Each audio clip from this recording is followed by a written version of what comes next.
Bum bum bum bum bum bum bum bum bum bum bum bum bum. Bum bum bum bum bum bum bum bum bum bum bum bum bum. Mr. Savok, bring me a dream. Make it the most real that I've ever seen. Give it extremes in duality and make it so that I just can't see. Mr. Savok, I'm so alone. You are the sweetest demon I've ever known. Please turn on your magic scream. Mr. Savok, bring me a dream. Hello, everybody. I am that I am. Adamus Saint Germain, known to the Imzaia consciousness as the Oya de Sanka, Adamus Valens Son. And as always, it is wonderful to pop in and to be here with all of you, everyone that has gathered here in physicality, of course, and also all of you connecting around this infinite sphere known as Gaia, across time and across space. Welcome. Welcome to this moment, which I popped into unprepared, as always, with an open heart, with an open mind, and with an open belly, so that all of us together can weave this moment into the most benevolent, beneficial, and beloved version of itself. Yes, Imzaia, it has been a while since I was last here. I believe it was just looked up, April the 30th of this year, that I sat here in this school announcing to all of you the arrival, or the imminent arrival at that time, of infinometry and of the landscape that you now sit in. And of course today I will venture somewhat deeper into these concepts, but we will do so in a different way than what has been presented thus far. Before we go there, I wanted to share that the little song I sang, I made up a long, long time ago in a place called Troyes. It is somewhat to the east of Paris in France.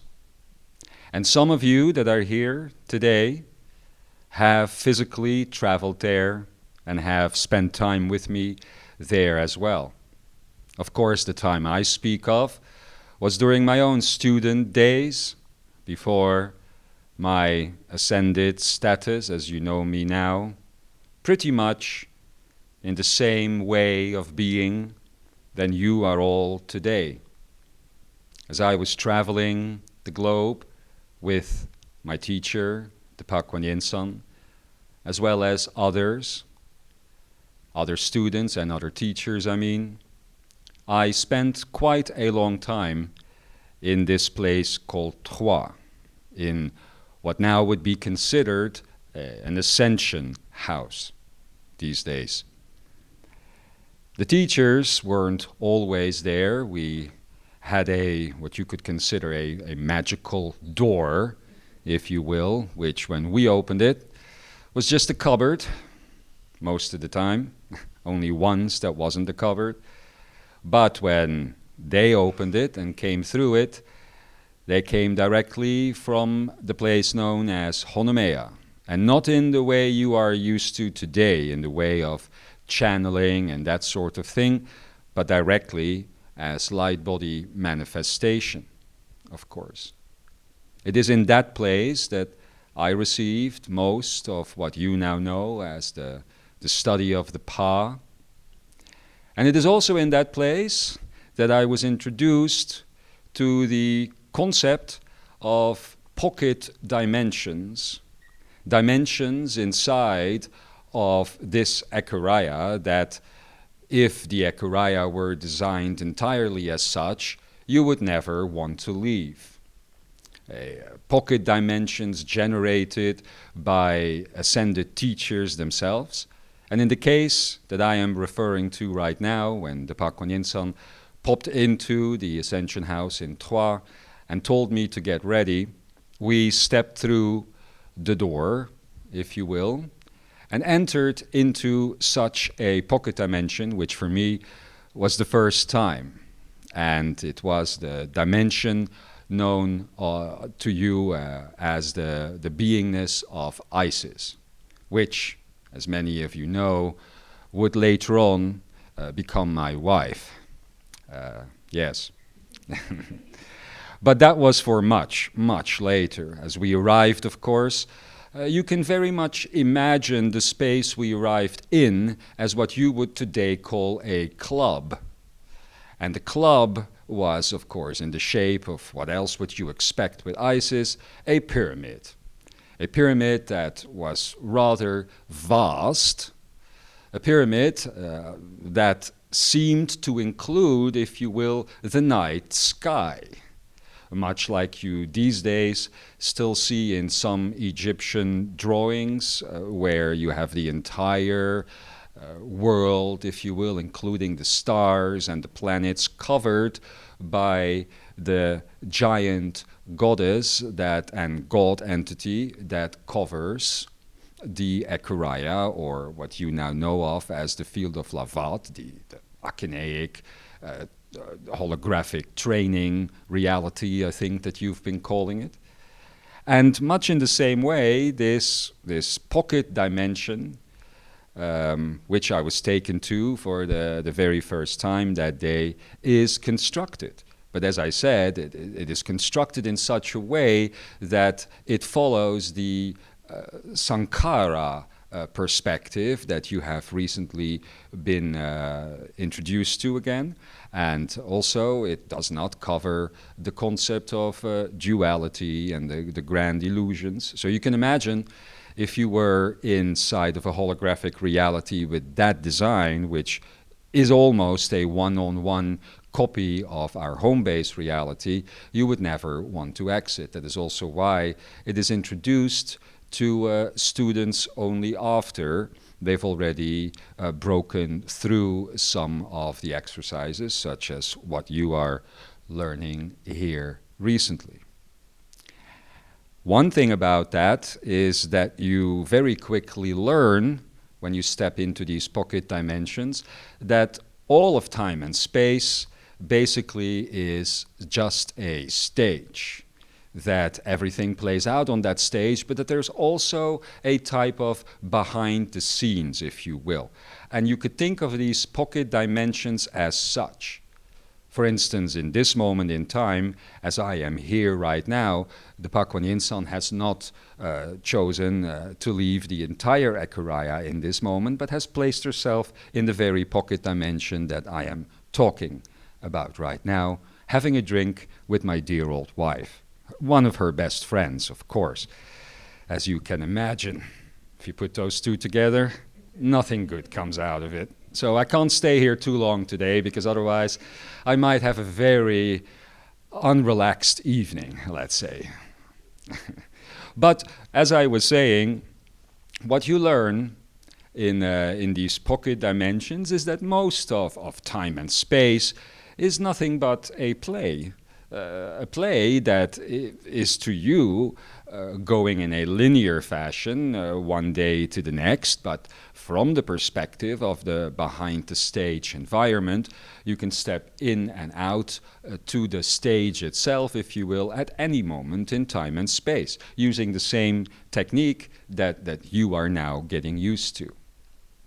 You also very quickly learn, and this is why I'm taking this long sojourn to share this little story with you, that all of, almost all at least, of that which you would call inventors and musicians and artists, and all of these special energies that you cannot figure out how can they actually be human.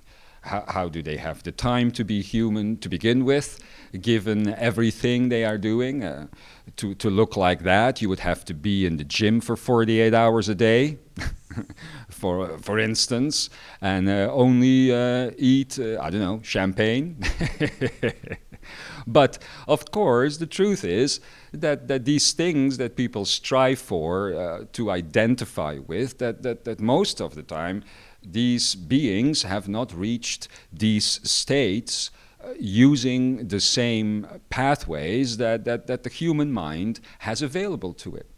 Most of them are what we then label akineic creations, and they are inside of this reality to present their artistry, their music, their messages, really to assist you in waking up and remembering where you are and who you truly are. I won't go into the details of who is creating which of these Akineic creations right now, but just know that for most of your stream of entertainment and those sorts of things, including movies, television series, you are being guided.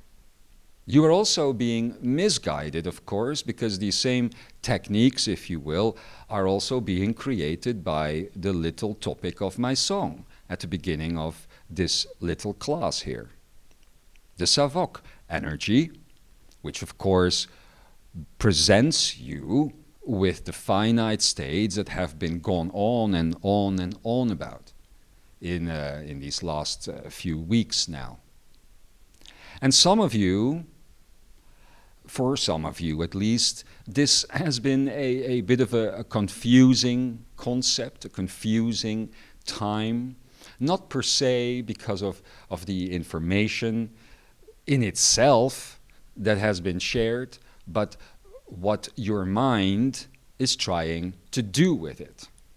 Your mind is trying to classify this information, to identify it, to give it form, to place it within time and space, to create an exchange between you and the world through the filter that it thinks that information is.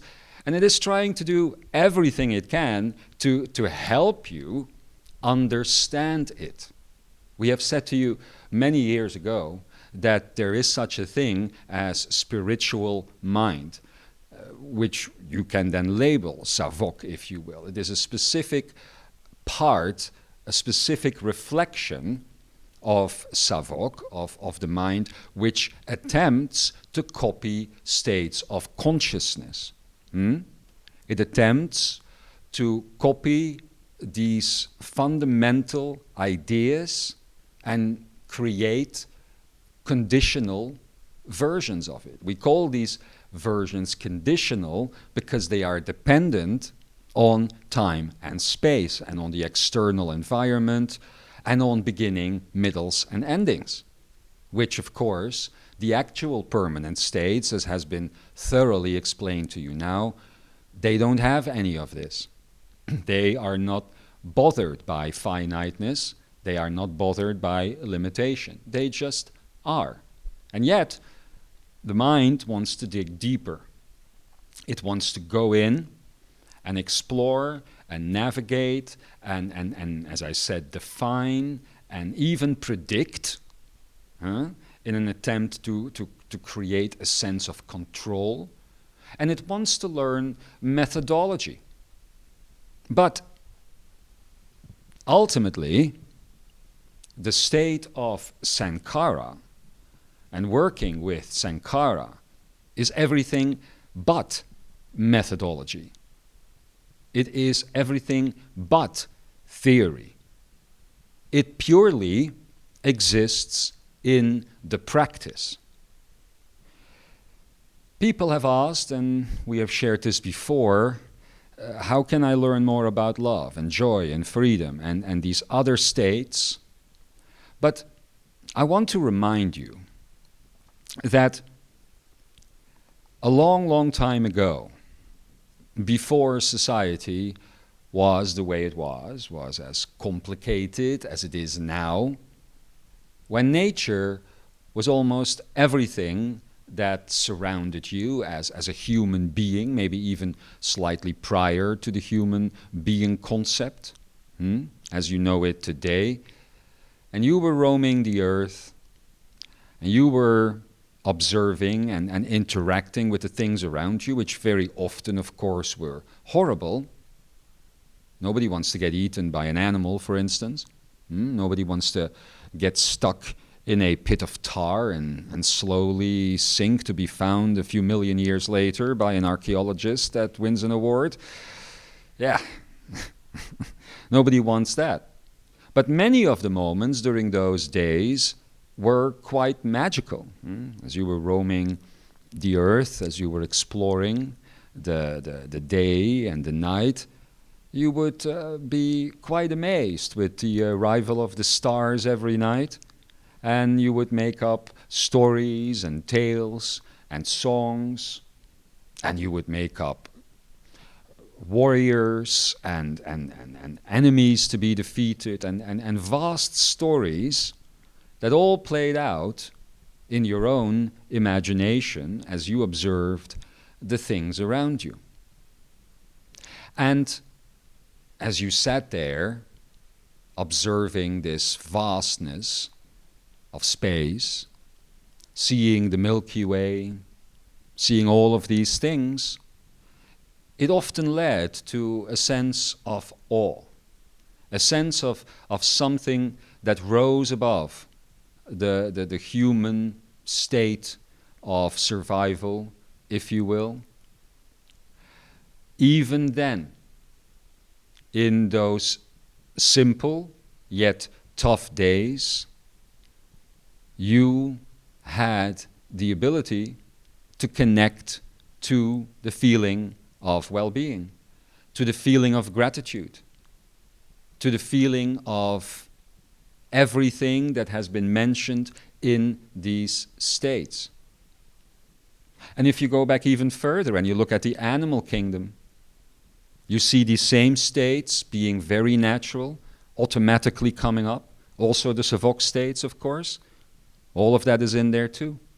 And you look at the plant kingdom, even though their speed of experiencing linear time is very different than yours, you know when you interact with a plant, when you do the right thing to it, when you care for it, when you love it, that there is a love that returns to you.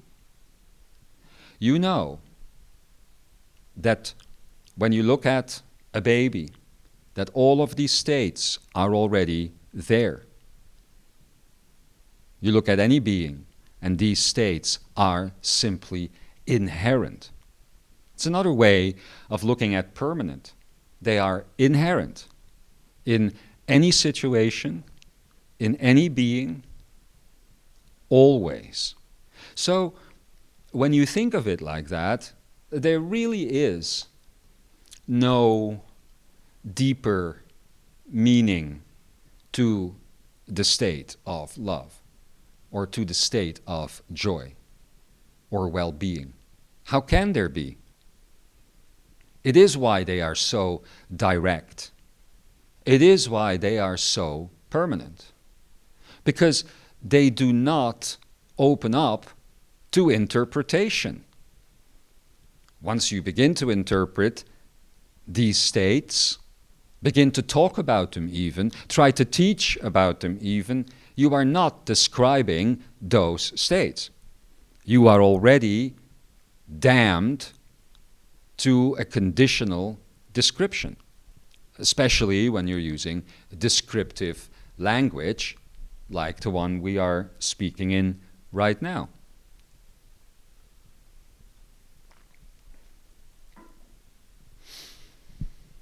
One of the reasons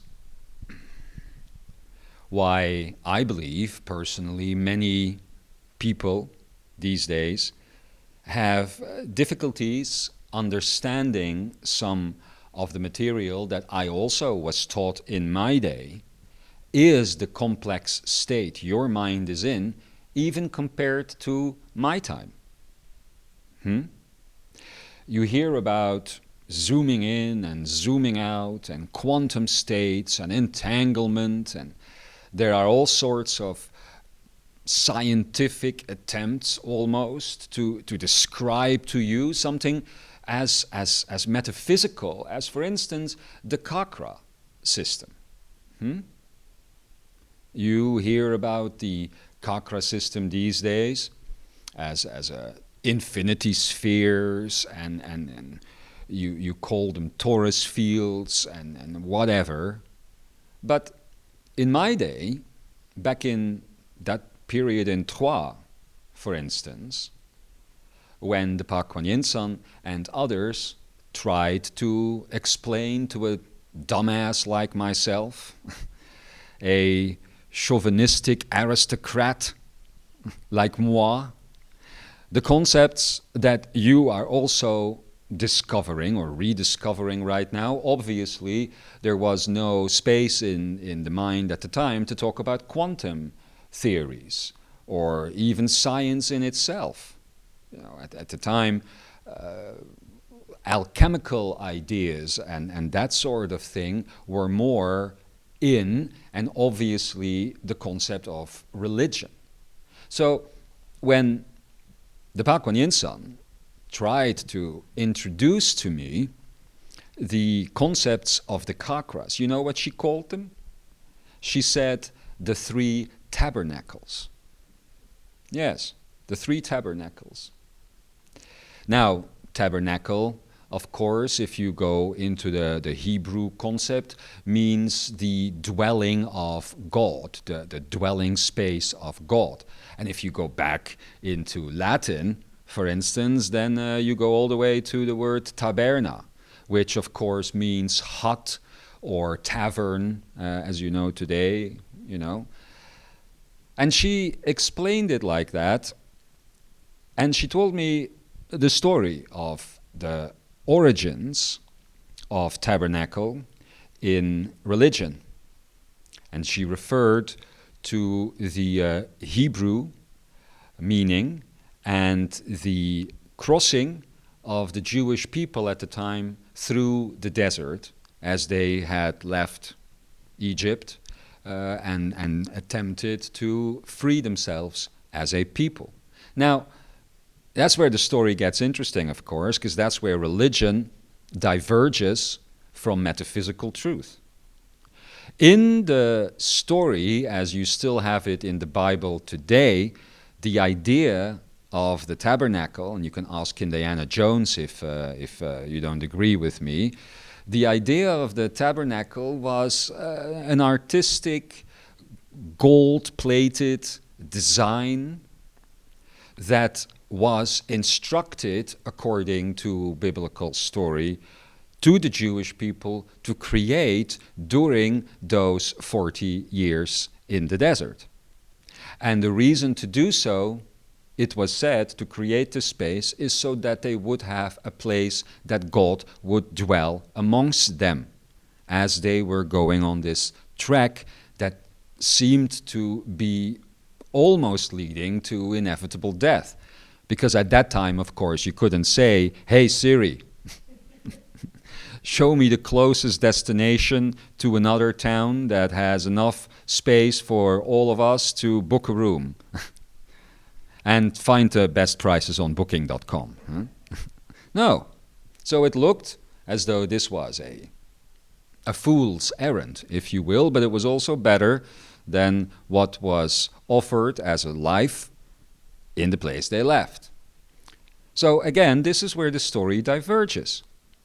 Because in the Bibles and in the religious texts, it speaks of the creation of a physical object.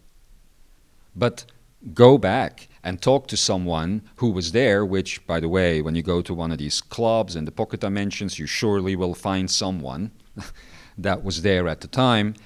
When you ask, the message that was delivered at the time had nothing to do with the creation, obviously, of a physical object. This had to do with the application of Merkabahs turning into what you now know as a Merkava, the collection of individual Merkabahs joining in a geometrical or infonometrical fashion, depending on the field that you are in, of course, and taking position and becoming one consciousness expression. That is what happened. That is why to this day the Jewish people are being hunted.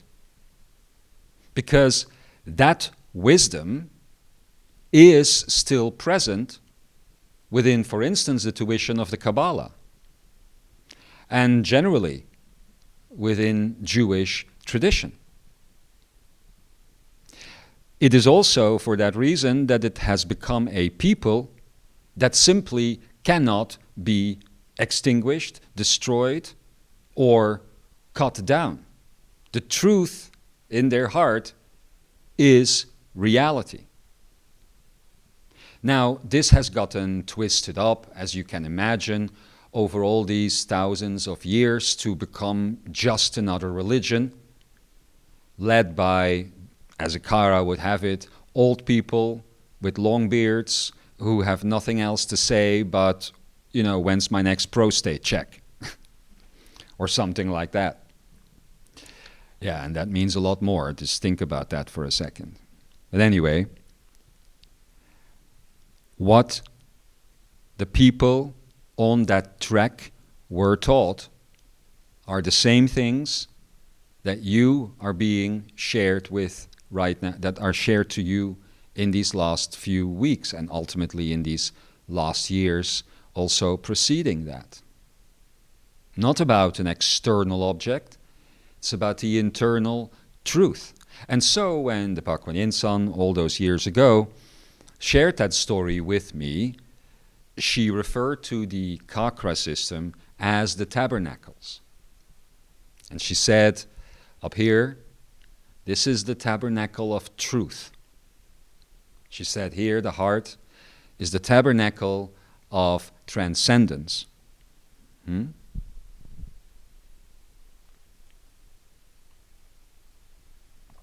the third one, in the belly, she said, is the tabernacle of tranquility. Now,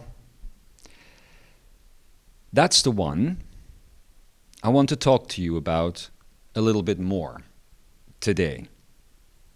Now, why did she call it the tabernacle of tranquility? It's a bit of a weird one, if you think about it, because if tabernacle refers to the dwelling of God, and this is where the song is, then why tranquility? And if you go back to the original meaning of the word, hut, tavern, that sort of thing, then you think of a place of merriness, of drinking, of laughter, of joy, and of music. Yet, it is referred to as a space of truth, transcendence, and tranquility. Well, the reason for that, and again, it's very simple, of course.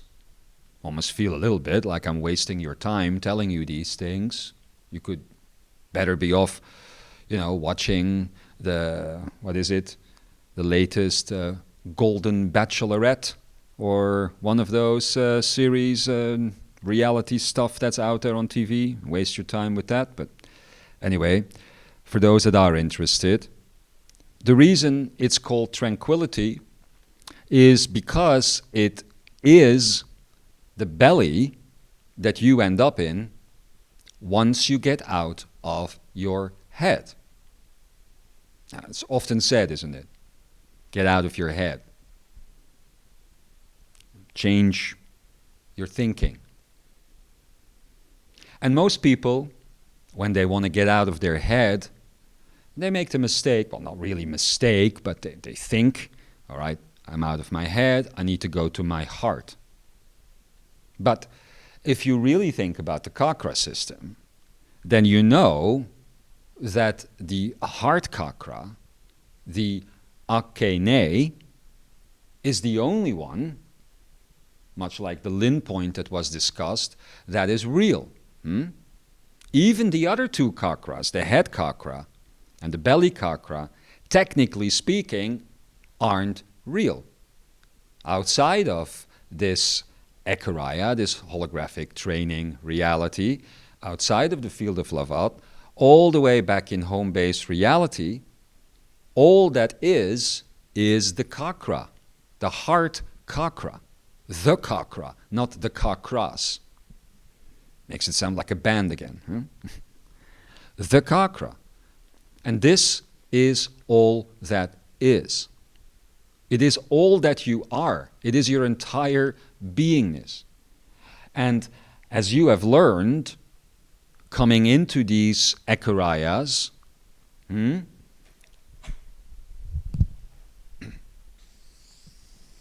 you focus on this symbol. You focus here. You focus here on these two virtual points, of which only this point here is actually real. Now, the way the Pakunin-san explained this to me back then, rather than all your complexity, and this is why I still use the sentence to this day, is, what do you think? I am.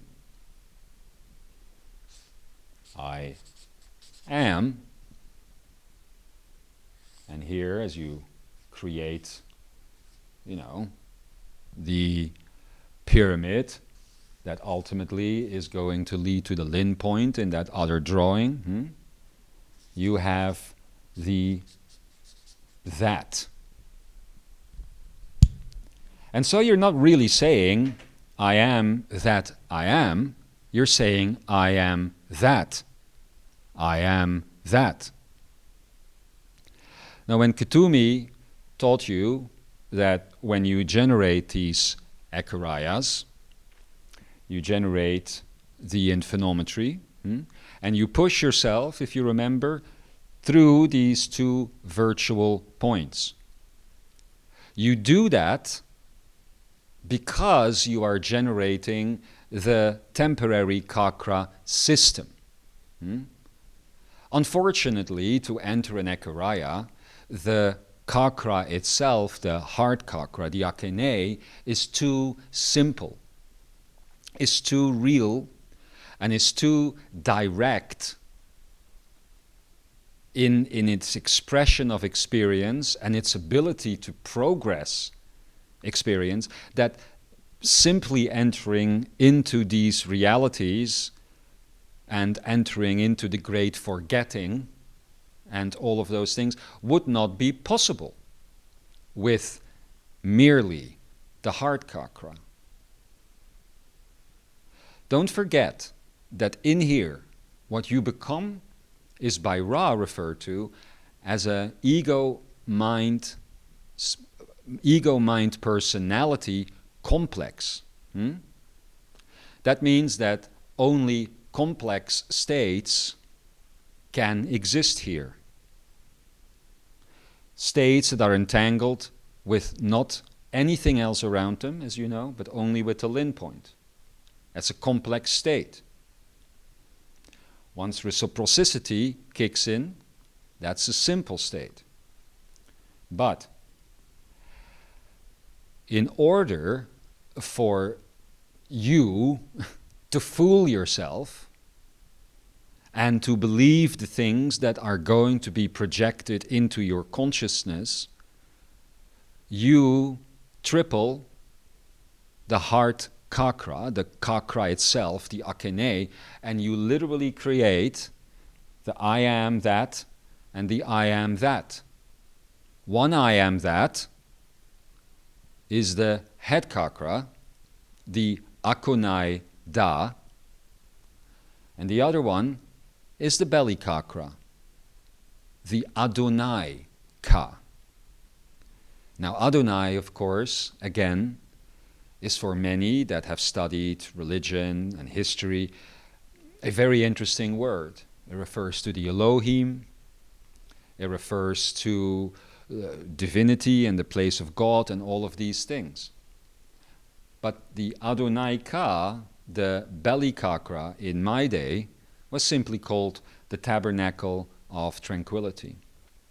Because once you have pushed yourself, and what does that then mean, pushing yourself through these 2 points? That means duplicating, or triplicating in this case, your self, your heart chakra, into 2 extra versions of itself, a system which is now linked together and becoming a complex system, one that will have the ability to receive the complexity of the ego, mind, and the body. That is what you are actually doing there. And that in my I am that I am sentence all the time is merely a reference to the permutations, to the manifestations of the forms and the shapes and the thoughts and the things that arise when you are here. When you are operating through a 3 chakra system. I don't know if you can truly understand that, because if you think, of course, about yourself as an ego, mind, personality / body construct, then you also don't think of 3 separate pieces. The ego wouldn't work if it thought of itself as something separate than the personality. If that was the case, yeah, you would be very clear on all of those things within a matter of seconds. It thinks of itself as a unified system, as one and the same thing, then the personality and then the mind. And of course, that sort of happens too when you create the chakra system to enter into these ekurayas. They believe themselves to be connected to each other, but even the head chakra or the belly chakra cannot truly understand, and from there it can never be truly understood that they are in fact mere entangled copies of the same object that is the heart chakra.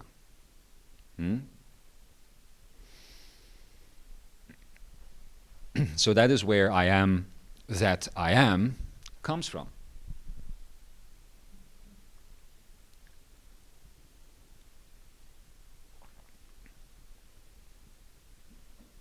So once you get out of your head, again, people believe that they are going to sink into their heart space. But they already got into their head through the heart space, because the heart space is merely the origin of the head space and the belly space. So if you try to get out of that, then all you can do is move to the belly chakra, because you're already in a sort of an illusory state here, up here, and when you try to move out of it, rather than deeper into it and the truth of merely the heart chakra, you're going to end up in the belly chakra. And this is where a lot of people often go wrong. It's why they don't feel that when they do leave their mind behind, or their ego and their personality, when they do abandon that for a minute, that they can maintain the status. Because you make the New Age mistake. You make the religious mistake of thinking that you need to achieve something.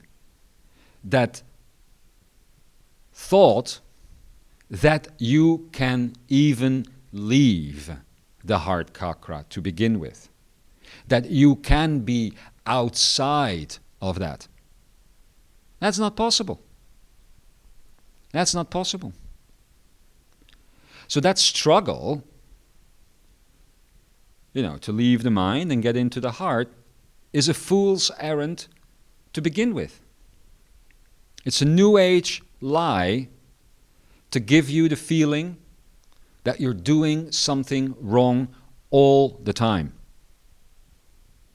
And that only by following certain scripture, doctrine, techniques, leaders, gurus, priests, whatever, that only then, and usually through enormous atonement and suffering and all of those things, that you can actually reach this pure state. That's bullshit. You are that state. You are that state that even created the mind and the belly to begin with. It is why the Pakuninsan referred to the head chakra as the chakra or the tabernacle of truth. That is the truth in the head chakra that reference is making. It is referencing to the illusion, if I may say so, of the head chakra and of the belly chakra, much like the heart chakra, the tabernacle of transcendence, is literally referring to the truth that resides above that illusion. Now, the third one, the transcendent one being here, the third one, your belly chakra, as I said, is the one that is interesting. Because if what she said and described is correct, then the reason it is called tranquility is because you silence your mind with your belly.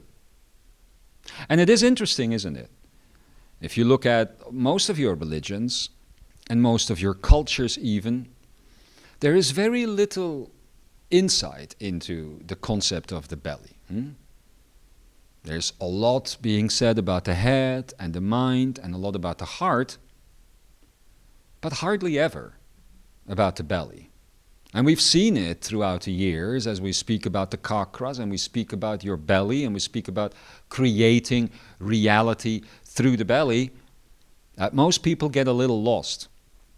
And most people are like, yeah, but what does that mean? It's some sort of, from a perspective of a theory, you imagine, you have your creative energy in the heart, you imagine in the head, you manifest in the belly. It's easy to consider that, but it's not so easy to actually live it. It's also because when you go to your belly chakra, there are no thoughts. There is no mind there. It is a very different manifestation from the heart chakra as it manifests the other two chakras to enter into here. It's a very different manifestation than the head chakra. And you could almost say that it is its polar opposite. Remember many years ago you were told about undefined and non-defined and defined spaces. Well, you were told that the belly chakra ultimately is a non-defined space. It means that the belly chakra has no perspective on the grand illusions, no perspective on form, no perspective on time and space, on exchange, on death, separation, none of that. That is all up to the head.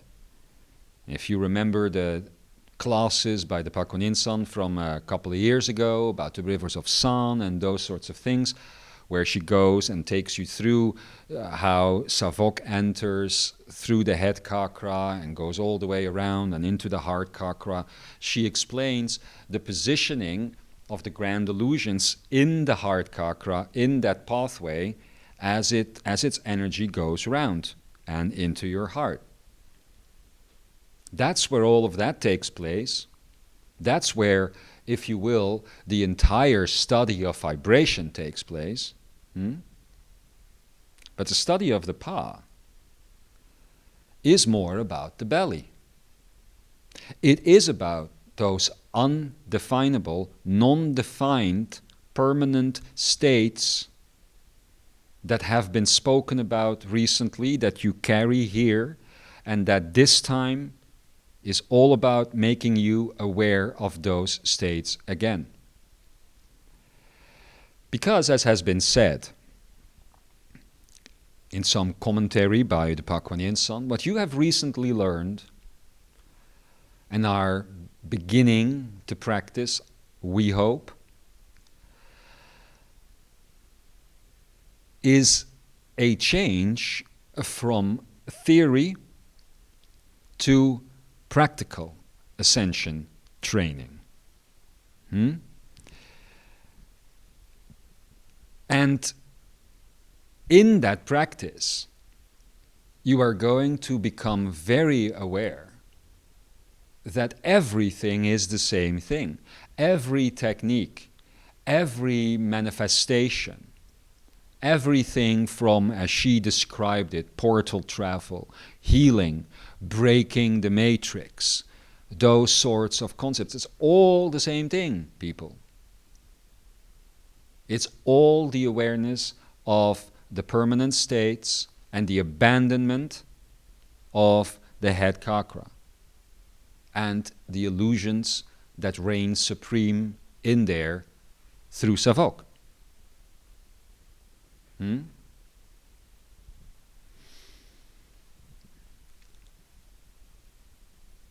When done, the arrival within the Tabernacle of Tranquility is indeed quite magical.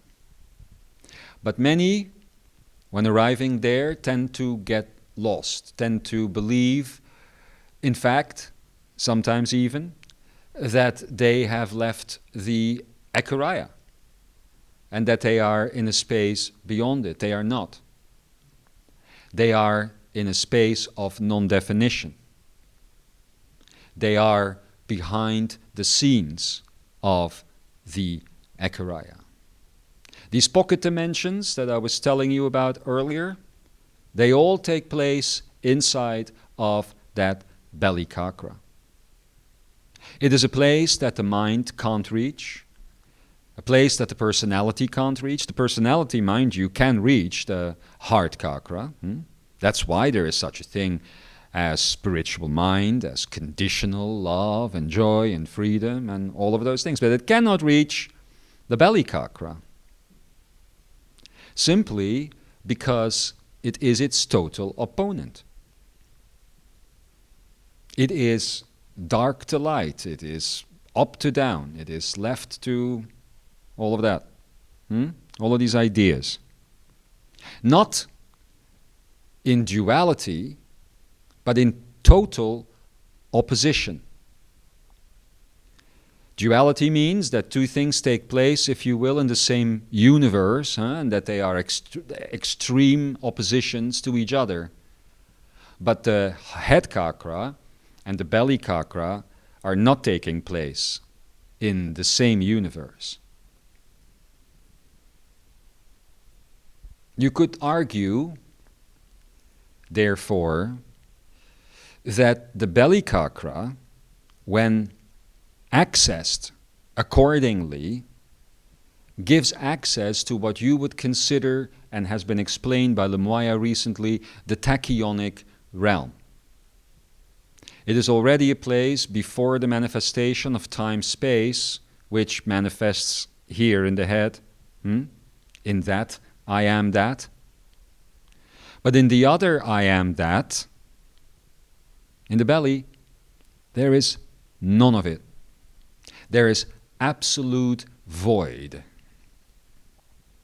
Now this is what Solaris has been referring to recently when she speaks of total abandonment. And she has also said that the mistake people make is thinking that you're throwing something away. Huh? And that is often why it's difficult for people to choose for that total abandonment.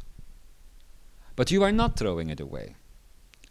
Recently, there was a conversation between the Palao Tse and the Padasanka over there, where the Palao Tse tried to explain to you that the reason why it is so difficult, and why we have explained to you in the last few presentations, that it's going to be more difficult for you to let go of your suffering, to let go of your pain and your mental anguish and all of these mental ideas and all of that, compared to conditional love, conditional joy, conditional freedom, and those sorts of things, is that as you reach outside of the head chakra and move into the belly chakra of non-definition, you're going to find the permanent states there still.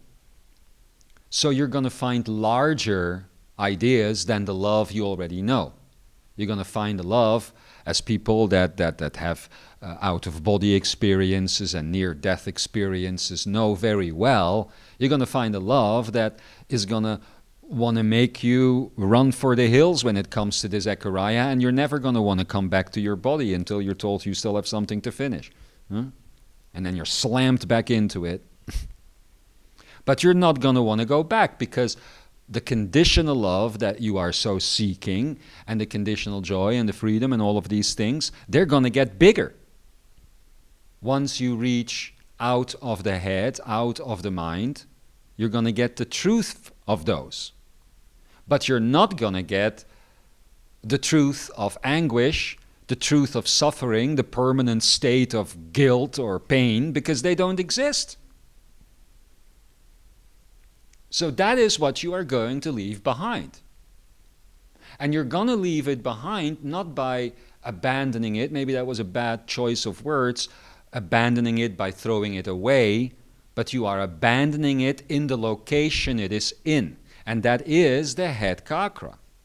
Meaning that, of course, as you evolve through these ekarayas, and as you are going to be playing around, coming back like I'm doing here now, to have a conversation with you, you're going to find all of that stuff in the room you left it in. And you can pick up languages, filters, ideas, limitations like there's no tomorrow. So anyone who worries that evolving is boring because you let go of your ego, mind, personality, and what is then left, some sort of cloud deity sort of thing that plays the harp all day long. Well, no, that is also not the truth, of course, but even if that is what you are worried about, I can guarantee you that you come back into that room whenever you want and pick up those toys and continue where you left off with your wars and your fighting and all of those painful ideas. And also the conditional stuff. All of that left in the in the head chakra. That is where that stays. But none of that exists in the belly. The only states that you will encounter in the belly are the permanent states.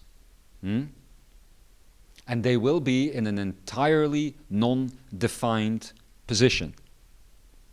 That means the actual building blocks, the true power of love, the true force of joy, the true deafening blow of freedom.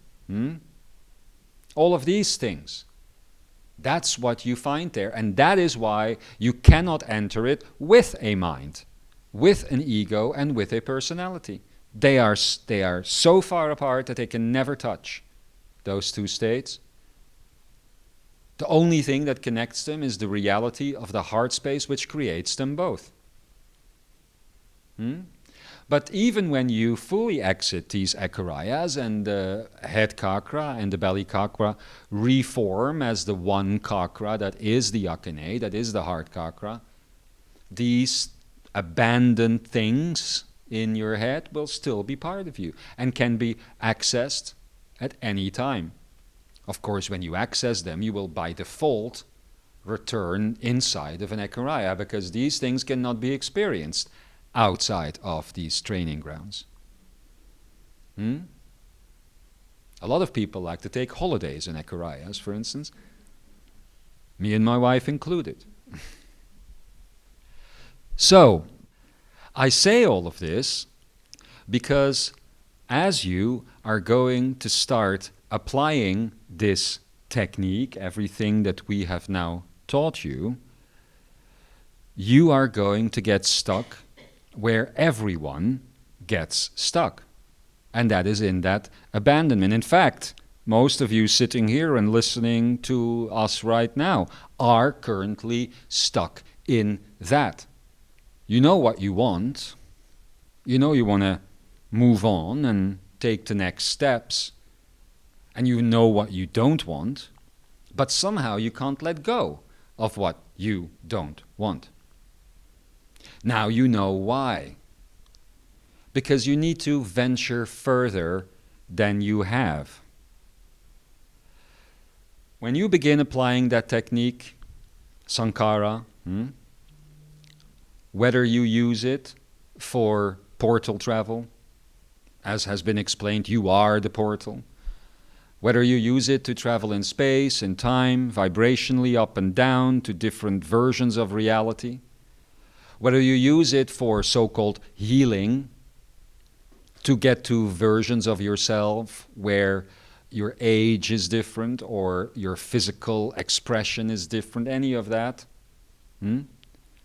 Whether you, as I said, use it to break the matrix by changing the conditions known as past and future, historical events and that sort of thing, it doesn't matter.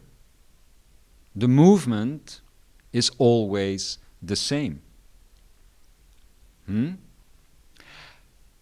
The first steps, and I can see that many of you have not even begun practicing with these ideas, but the first steps to take, I would suggest, and those are usually the simplest, is to try and find a location for yourself. One that you have been to in your life. Now this could be a beautiful island. It could be a city you love. But use something that, from the perspective of the mind, is real when you begin practicing this. Don't use something such as an imagined landscape, something like that, in some reality that you would construct for that moment, an imagined landscape. Don't think, oh, I want to see what Mars looks like, or Venus, or something.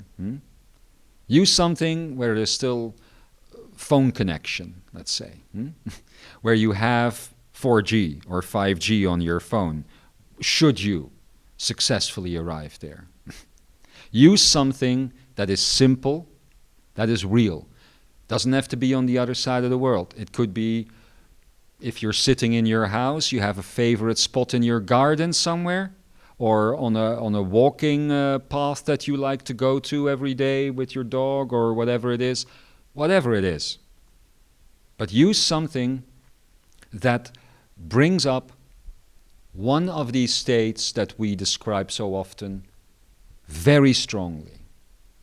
It doesn't have to be love per se. It doesn't have to be a place that you are in love with or a person that you are in love with.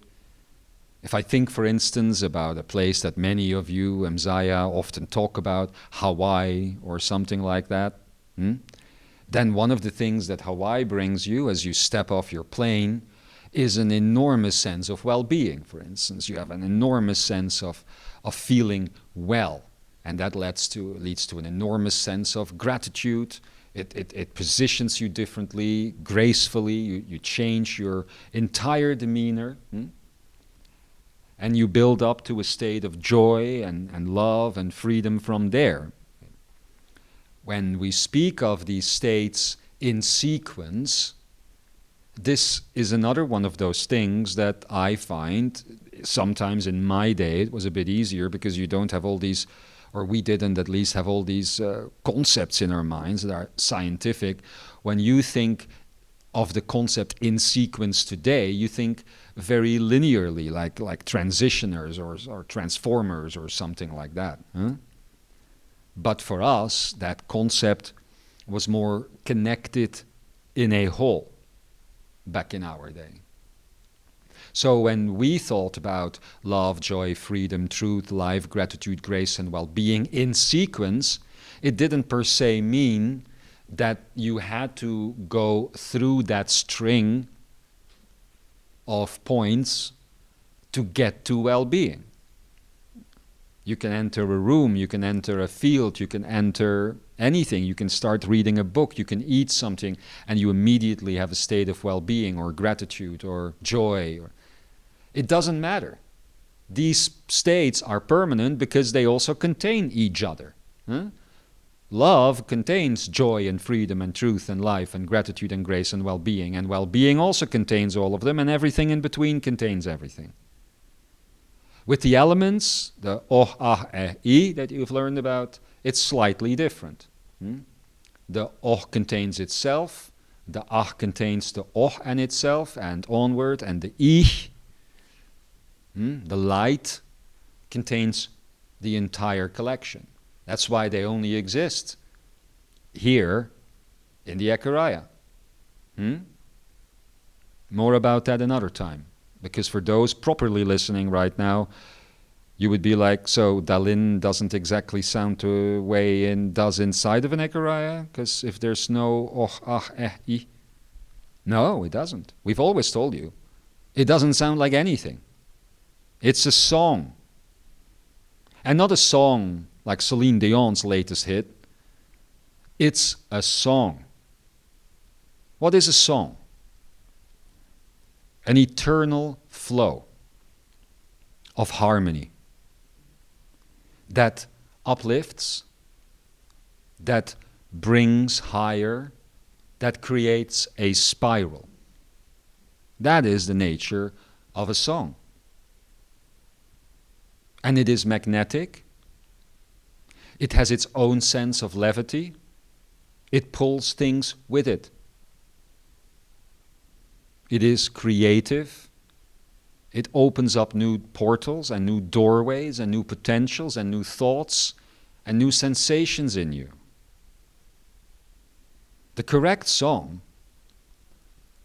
even in auditory form, could heal any mental disease, could heal any physical disease. The correct song can levitate blocks of tons of kilos of stone. And that's the song in illusion. So think about the true nature of a song. Because that is what you will need to get out of your head. So let's go back. As you begin practicing this, you take a location that touches you in one of the permanent states at least. You love it. It brings you well-being. You're grateful for being there. I don't even care if you love it conditionally. If it brings you well-being because there is a color you love or the sun is warm, all those conditions are fine. But you begin with a location that gives you that sensation. And as you focus, as you go deeper into that, and I'm on purpose not presenting this in a journey-like way, because the Padasanka didn't want to play music. I'm kidding. I'm on purpose not presenting it in a journey-like way because I want you to explore this for yourself when there are no more words. You find that location you want to focus on within 4G and Wi-Fi distance, and make sure your phone is in your pocket, because it might just work, It might just work one day, and it will work one day, and when it does, you want to be ready. The reason I tell you, don't focus on Venus, because, that's going to take a while before Elon has that going on after Mars, before you can take a shuttle back and forth there. And what if it doesn't work twice in a row, huh? Then you're stuck there for a while. That's why I'm saying choose something easy. And I'm not even kidding. Everyone watching might think, well, Thomas is acting weird today. No, I'm not. I'm being realistic. Because this shit works. And when it does, you might find yourself somewhere that you weren't expecting. Huh? Because maybe when you are thinking about this one place and you think it brings you well-being, once you go beyond the conditional state of that well-being, the actual state of well-being, the actual permanent state, might manifest an environment slightly differently around you. So you might be thinking of Hawaii, but you might be ending up in Sedona, or you might be ending up in your parental house, for the love of God. You do best to try and focus on that location in the here and now. So do not think of a time when you were a child or anything like that, or a story a parent told you. Focus on something here and now. Because when it does work, you're going to want to get back. And you're going to want to not be worried about how to do that, given that it is very likely that when you actually travel, you may not immediately be able to replicate the effect. At first, you won't quite know how you got out of that mind, how you got into that belly. You just know that you're doing it and that it's working. But then, as you are focusing on one of these states and the location that you believe that state is in reference to, and you begin to bring up all these other permanent states, the love for the place, the joy you felt there, the freedom you might have experienced in a moment there, all of these things, then you are, as Solaris has recently said, in a place of imagination. That means you are invoking these states in the head. So now you need to get to invoking those same states in the belly. And when I say invoking the same states in the belly, that's exactly where it gets difficult. Because as I said, the belly has no ego, has no personality, and has no mind. So you're going to have to abandon those things. Now, what does it mean to abandon those things? Why is it called the Tabernacle of Tranquility? The dwelling place of the silent divinity, the silent God. Because all of that I've just explained to you can't travel with you there.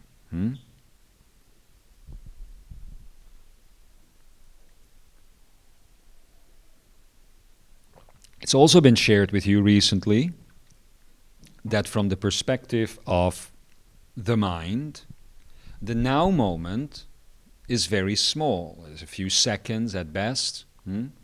While from the perspective of the Kakra system, of the heart Kakra, of the Sankara system, the moment encapsulates everything that ever happened in time and space, right?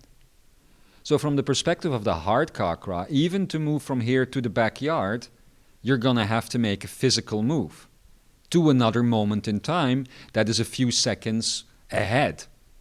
Even if you somehow can make your mind believe that you are going to teleport, transport a la Star Trek yourself from one place to the other, then you still think in your mind that involves some sense of time. A trip that in a plane may have taken hours, in a Star Trek-like transporter effect may take seconds, but it still takes seconds. Even with the fastest of technology, imagine Star Trek's technology another 1,000 years in the future and a teleport is like, zoom, then that still happens in a second. Now, the movement we're talking about happens outside of time and space. So no time is involved, and no space is involved, and no movement is involved, because that moment is the same moment. The only thing that is involved is the rising and falling of the objects, the forms, and the illusions, therefore, around you. When the 7 infinities are going to speak in the next few days, they will tell you all about the more technical side of what they will call fabricating worlds and folding worlds. But ultimately, that description is what your mind is doing. It's constantly fabricating worlds, and it's folding those worlds again to move to what it believes to be the next pocket of time, the next moment in time, and the next moment in time. It does not see this room from 1 second ago as the same room in this second. It sees it as a completely separate scene, a completely separate event, right? And putting all those things together on a string is what creates linear time. To the mind, actually, therefore, there is no movement, ladies and gentlemen. It's weird to think about it, but from the perspective of mind, this is reality.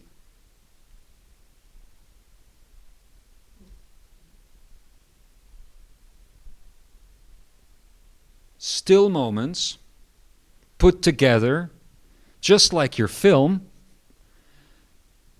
cinema, little frames, that when there is kinetic energy put in them, they begin to look like movement.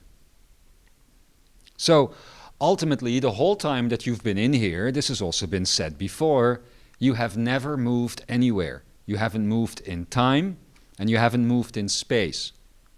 These images that the Pakuan has been showing every time she posts, with these beings standing on these beaches with infinity signs in the sky, if you will, that is pretty much what you are doing. And when we come in here to connect with you, we stand next to you there and project ourselves into that same infinometry. You haven't been moving at all when you are in the head.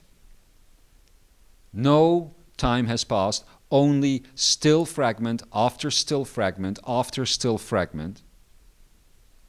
And the mind needs the personality to stitch all of that together into a flow that you consider time and space, and the energy that allows that flow to move forward is your ego's responses, judgments, desires. That energy is what gives the apparent idea of motion to everything. So when we say get out of your mind, no, the answer isn't to get into the heart, because you are in the heart.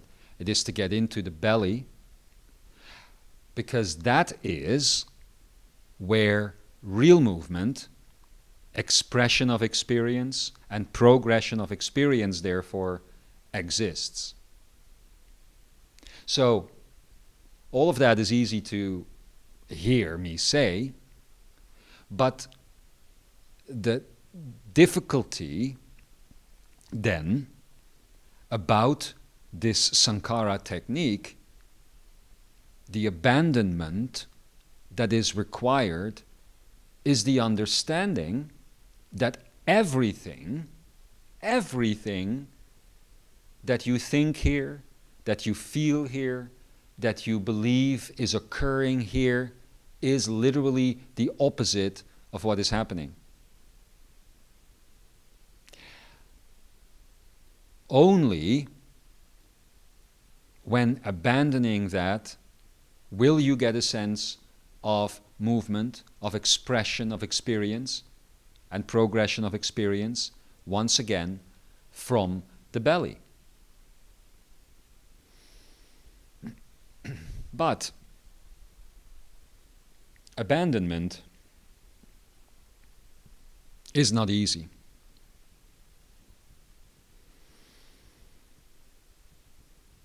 Think of it. You are accustomed with everything that you are, or think that you are, to be in an environment that you have considered safe, that you have considered normal, that you have considered reality. And then you have to come to the conclusion that it isn't. And yet, your ego, your mind, has so many attachments and so many judgments and so many likes and dislikes about everything. And you may think, well, it's easy for me to let go of my like of this or dislike of that when it comes to, I like chocolate. It's easy for me to let go. I have the will to do so. I don't like this. It's easy for me to stop not liking this. But that is not what we're talking about alone, is it? We're talking about the very sense of linear time and linear space. That also needs to be let go of. And as many of you know, when you are living your life and you may get faint, or you may be about to collapse for a minute as you are about to pass out or something like that, for most people, that feels scary. That doesn't feel good. You feel like the room is spinning, you feel like you're losing a sense of gravity, maybe even you're losing the sense of self. Yeah. Yet, that's exactly what we are talking about. That's exactly what we are talking about. Anything that matters to you here only matters to you because it is in a time frame of past, present, and future. And everything is either a loss that now is no longer accessible, or something that you desire that you don't yet have, or something that you have and want to hold on to, or something that you have and need to get rid of but you don't know how. That is the past, future, and physical now moment interpretation of reality. That is exactly what needs to be abandoned. And it needs to be abandoned with the awareness that you are not throwing it away, you are merely leaving it where it is. It's hard to describe this because I cannot say, you hum this and you tone that and you say this spell and you, eat a bird's head. You throw some crow's feet into a cauldron or something like that. No, I cannot tell you that.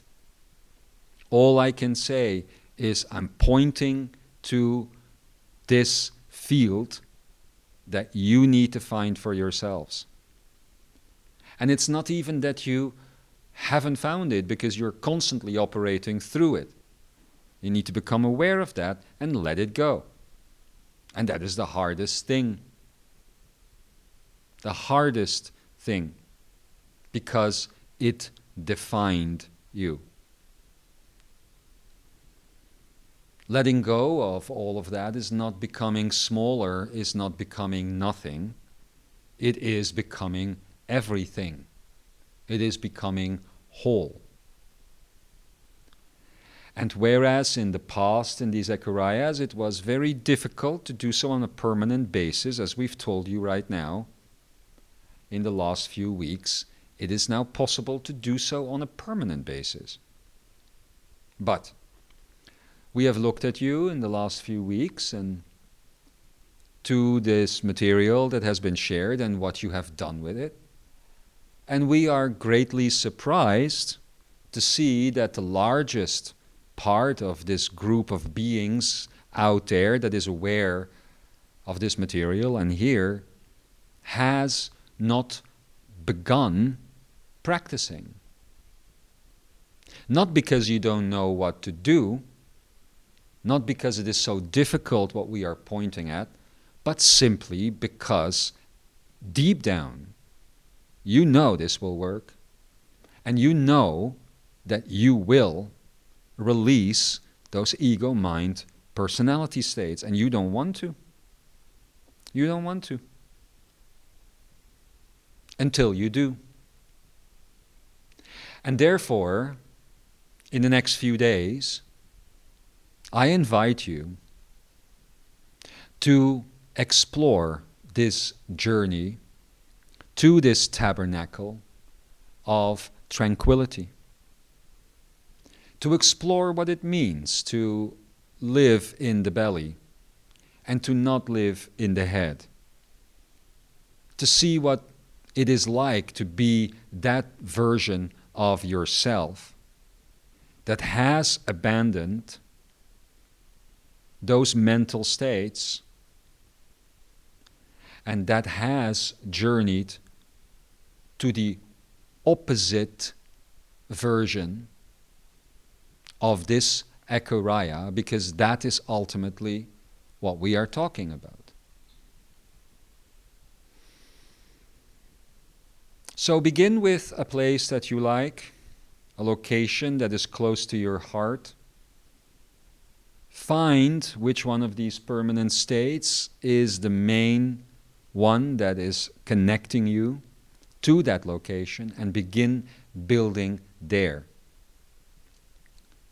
Gratitude, well-being, all of these states, let them rise, let them rise. Don't even worry yet about where in the chakra system they are placed. You've been told place love in the first quadrant of the head. Don't even worry about that yet. Because ultimately, as we've also continued saying, that is already happening. You are not activating these chakras and beginning to store things in them. You have always done so. So that is already happening. So if you can trust that is happening, then you can start with the simplicity of this exercise. And once you feel all of these states active in this focus on this space that you want to go to as a first experiment of this system, then comes the kicker. Because that is the moment of abandonment. Once you are fully embracing and embodying these states, is the moment to release your connection to the framework that has become so accustomed to you. Nobody can tell you how to do that. And if anyone does, they're lying. There are no techniques. There is only the pure will. And that pure will is really only dependent on the fact that you have successfully and with satisfaction explored the experience that you have expressed in the head chakra, and that you are ready to progress into another experience. Now, many may think this, but aren't ready for it. The good news, however, is that if you have created your reality around you such that the beingness that I am, Adamus, and the others, and the information that we are sharing here with you is not just available to you as some sort of waveform or thought But if you have created your reality in such a way, like you all have, and everyone listening, that we are actually here talking to you about it over and over again, then this means that you are ready to progress your experience and that you are done with your current expression. So truly and honestly think about that in the next few days, because I see too many of you walking around here, there, in the world, understanding this, listening to this, thinking it's awesome that this happened and amazing, and leaving it at that. And then thinking they're already doing something with it. No, this is practice, ladies and gentlemen. It is going to come down to you doing that work as much as possible, beginning with safe locations, so that if it works out that you cannot trigger the same event again, at least someone can come and pick you up. Take your phone and make sure your battery is charged. And do not travel through time just yet. I'm going to leave it at that because I feel that I've beaten your minds down long enough now for you to maybe have a small window of practice and success. All right. Beloved ones, have a good one. Make sure that you spend as much time practicing on this between now and the 7 sisters. Because that way, the information that will be presented at that time and what is ahead after that, including Ra and Ikara and all these other presentations that are yet coming, can also reflect that state. Then we don't have to repeat ourselves, and neither do you. I love you so very much. Have a good practice. I am Adamus, and so it is.